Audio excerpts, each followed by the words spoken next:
Iran के परमाणु ठिकानों पर अमेरिकी हमले के बाद से ही रूस बुरी तरह से भड़का हुआ है। ईरान पर हमले के बाद संयुक्त राष्ट्र सुरक्षा परिषद की आपात बैठक हुई, जिसमें रूस, चीन और पाकिस्तान ने अमेरिका के हमलों की निंदा की। इस बैठक में अमेरिका पर कई आरोप लगाते हुए यूएन में रूस के राजदूत ने अमेरिका के हमलों को खतरनाक और अस्वीकार्य बताया। ईरान में 3 परमाणु ठिकानों पर अमेरिकी हमले के फौरन बाद यूएनएससी यानी संयुक्त राष्ट्र सुरक्षा परिषद की एक बैठक हुई।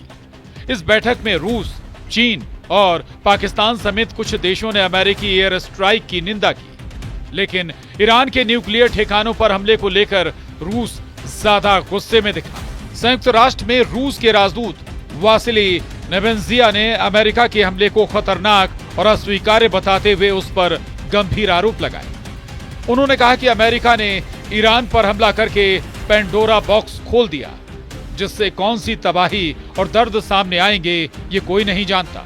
पेंडोरा बॉक्स ग्रीक पौराणिक कथाओं में एक प्रसिद्ध कहानी है, जिसमें एक जार या बॉक्स को खोलने पर सभी बुराइयां और दुख दुनिया में फैल जाते हैं। उधर यूएन में रूस के राजदूत वासिली नेबेंजिया का दावा है कि अपने कदमों से अमेरिका ने एक ऐसा पेंडोरा बॉक्स खोल दिया है जिससे क्या क्या नई तबाहियां और परेशानियां सामने आएंगी कोई नहीं जानता। पिछले 10 दिनों में हमें IAEA के डायरेक्टर जनरल से 3 बार ब्रीफिंग मिली। उन्होंने चेतावनी दी कि अगर ईरान के न्यूक्लियर ढांचे पर हमला होता है तो इसके नतीजे बिल्कुल अनजाने और गंभीर हो सकते हैं। इससे न सिर्फ ईरान बल्कि पूरे क्षेत्र और दुनिया की परमाणु सुरक्षा और स्थिरता को बड़ा खतरा पैदा हो सकता है। इस बीच रूस के पूर्व राष्ट्रपति और रूसी सुरक्षा परिषद के उपाध्यक्ष दिमित्री मेदवेदेव ने भी अमेरिका को सीधी चेतावनी दी है। रूस के पूर्व राष्ट्रपति ने अपने सोशल मीडिया हैंडल पर लिखा है, अमेरिकी हमले में ईरान के परमाणु कार्यक्रम को जरा भी नुकसान नहीं हुआ है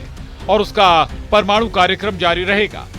इसके साथ ही उन्होंने ये भी दावा किया कि ऐसे हालात में भी कई देश ईरान को सीधे अपने परमाणु हथियारों की आपूर्ति करने के लिए तैयार भी हैं। उन्होंने अमेरिका को ललकारते हुए कहा कि ये हमला करके अमेरिका ने एक नया युद्ध शुरू कर दिया है। पश्चिम एशिया में बढ़े तनाव पर रूस की पूरी नजर है, या यूं कहें तो अमेरिका के हमले करने के बाद ईरान और रूस में नजदीकियां बहुत हद तक बढ़ गई हैं। मॉस्को दौरे पर गए ईरान के विदेश मंत्री ने बताया कि दोनों देश साथ हैं। तास न्यूज एजेंसी की रिपोर्ट के मुताबिक दोनों देश मौजूदा हालात पर मिलकर प्लानिंग कर रहे हैं।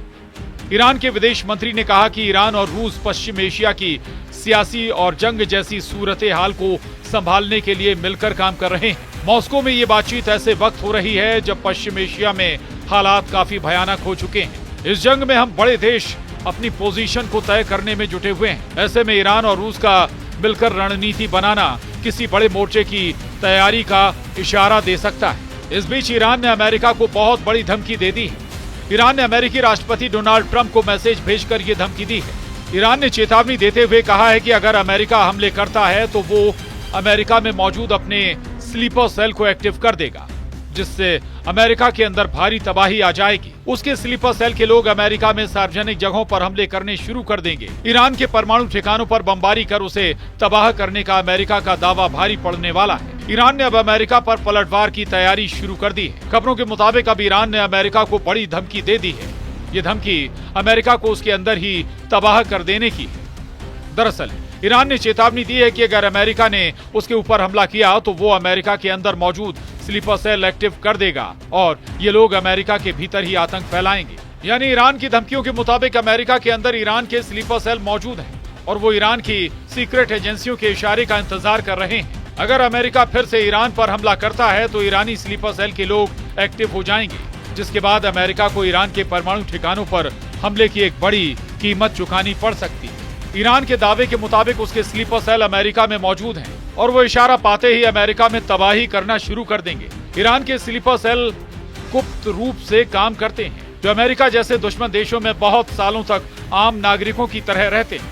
स्लीपर सेल को ईरानी सुरक्षा एजेंसियों या आतंकी संगठनों द्वारा तैयार किया जाता है और फिर इन्हें टारगेटेड देशों में भेज दिया जाता है और ईरान के दावे के मुताबिक उसके स्लीपर सेल के सदस्य अमेरिका में मौजूद हैं, जो आदेश का इंतजार कर रहे हैं। ईरान का अपने विरोधियों को विदेशों में निशाना बनाने का लंबा इतिहास रहा है। इन कार्रवाइयों में उसके खुफिया मंत्रालय और कुछ फोर्स के जरिए की गई किडनैपिंग और हत्याएं भी शामिल।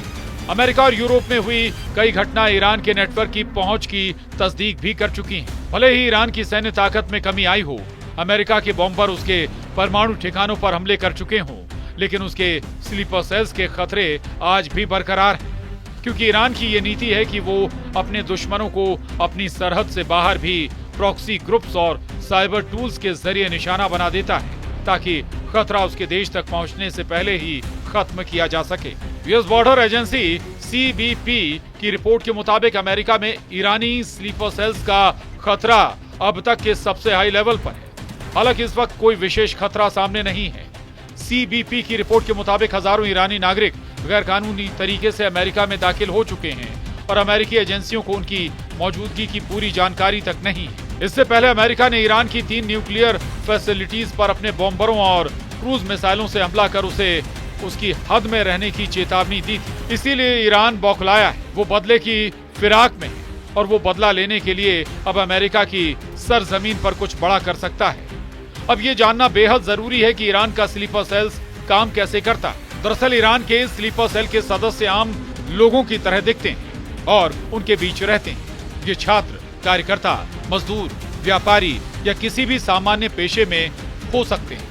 ईरानी स्लीपर सेल्स के सदस्य अमेरिका में कानूनी या अवैध रूप से घुस जाते हैं और वहां सामान्य जीवन जीते हैं। इस दौरान वो लंबे समय तक निष्क्रिय रहकर अपने हैंडलर या आकाओं के आदेश का इंतजार करते हैं। जब ईरान की तरफ से आदेश मिलता है तो स्लीपर सेल्स के सदस्य एक्टिव हो जाते हैं और हमला करने की तैयारी शुरू कर देते हैं। अमेरिका में ईरान के स्लीपर सेल्स के टारगेट पर सार्वजनिक जगह, धार्मिक जगह, दूतावास या अमेरिकी सरकार की महत्वपूर्ण इमारतें हो सकती हैं।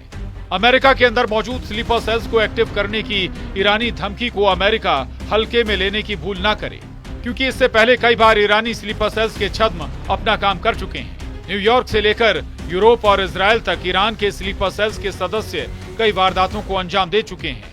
इसलिए अगर ईरान की धमकी उसके अंजाम के रूप में बदल गई तो अमेरिका की सरजमी पर एक और 9/11 होने की आशंका प्रबल हो गई है। उधर ईरानी धमकी ने अमेरिका की आंतरिक सुरक्षा एजेंसियों को सतर्क कर दिया है। इस बीच ट्रंप प्रशासन ने साफ किया है कि अमेरिका सिर्फ जवाब देने के लिए नहीं, बल्कि जरूरत पड़ी तो और ज्यादा जोर से वार करने को भी तैयार है। Bureau report, news 18।